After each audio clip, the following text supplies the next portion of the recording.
No tools are needed for this.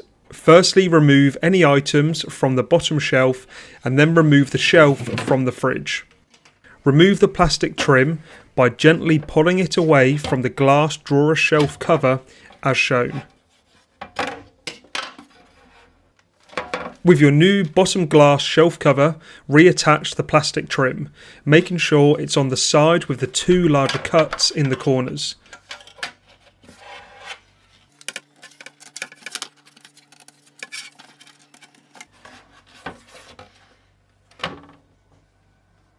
Pop the bottom glass shelf cover back in the fridge, and that's it. Your new bottom glass shelf cover is all set to go.